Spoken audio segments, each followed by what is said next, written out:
Question number 14. It says a conducting coil held coaxially near one pole of a cylindrical permanent magnet as shown in the figure. If made to vibrate up and down simple harmonically with a frequency 100 Hz, which is F, and an amplitude is equal to 1.0 mm, much smaller than the linear dimension of the magnet, the voltage induced in this coil has amplitude V0, which is 5 pi volt. If the coil is held stationary at the mean position of the oscillations and a current capital I, which is 200 milliampere, is made to flow through it, how much force will it experience? So again, this is a very good question. Let's understand what it is trying to say. This is one of the poles. Let's consider this is a north pole and south pole will be somewhere downside. This is a coil over here. Now, if we move this coil downward or within this length of it, then you'll find that inside this bar magnet, which is basically kind of solenoid, and there will be uniform magnetic field existing. So when this coil moves within this length of the bar magnet, then you'll find there will be no change in the flux, even though there will be flux passing through the coil, but there will be no change in the flux. However, here the situation is different. We are allowing this coil to go upside downside. That means it is crossing this north pole and coming outside as well as going inside this thing. So outside you find the fields are getting in different directions, so they diversified. Now that means there will be two components of magnetic field at any location. One will be along this magnet, as well as another will be in the horizontal direction. So let's consider the situation when the coil, coil is going to go up with velocity v. So let's say this is the situation where this coil is located and having velocity v, and there's a pole is somewhere downside. So this coil has gone up. Now you will have a magnetic field having two components. One will be in the vertical direction, so BV component that is parallel to this magnet. And another will be BH component, which is going to be horizontal, that will be radial basically with respect to this ring center. So that will be in all direction radial, and which will appear horizontal in 3D, and these two will be in the same direction, which is vertical. They are not two only, but there will be vertical component all along this periphery, right?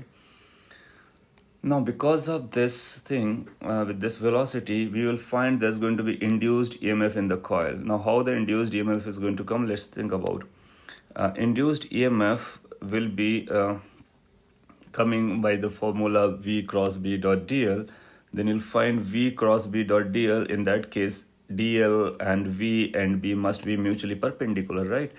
Now V is in this direction, so this BV will not play any role because that will be nullifying cross product.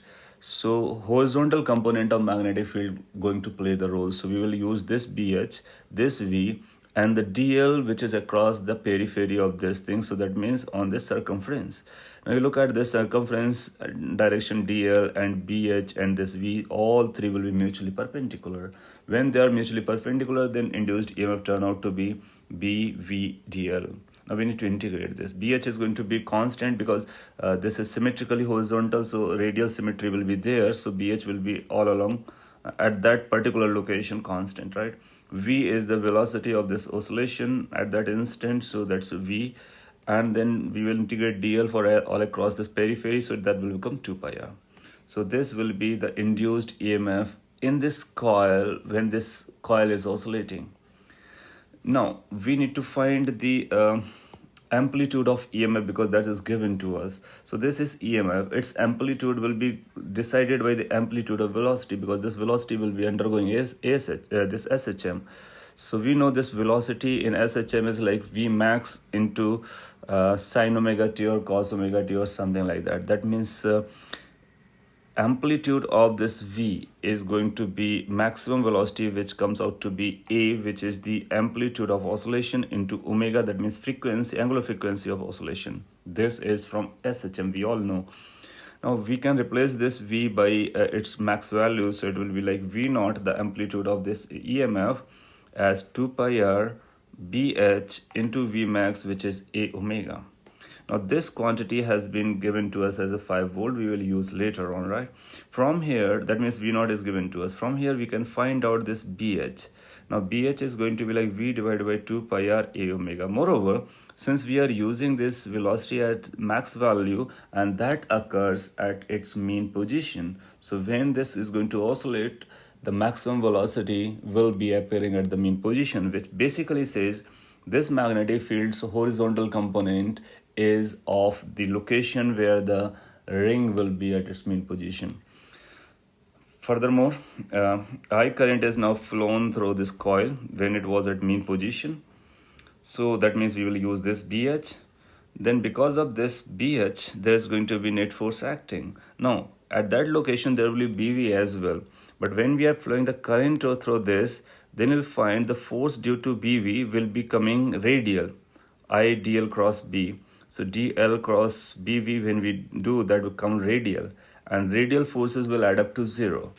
So whatever the forces are going to be in a nutshell, that will be because of BH. So force due to BV is in radial direction, or so they will be getting cancelled out, right? BH will be like in this situation, if V is upside, DL is like, let's say current is flown in this manner. Let me draw this picture. Let's say now current is flown like this. So you'll find I dl cross B. So dl cross B will be working downwards every location. Or if we change the direction of current, so it will be working upward. That means these forces will add up. So we will integrate those forces.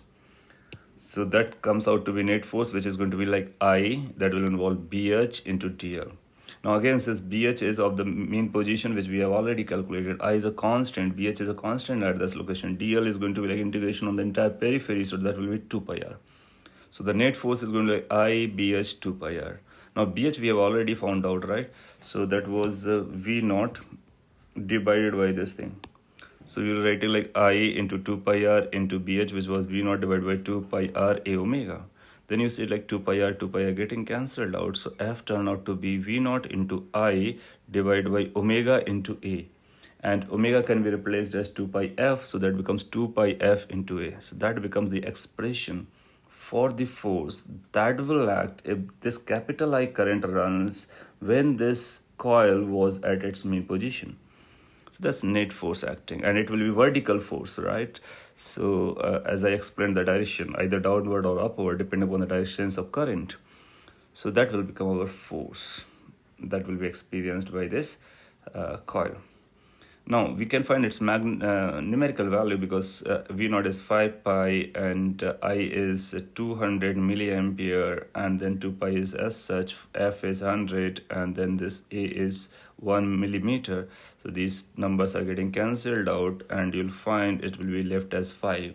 So 5 Newton is the numerical answer, and this is the expression for the net force. Okay, so it was an interesting one. Thank you.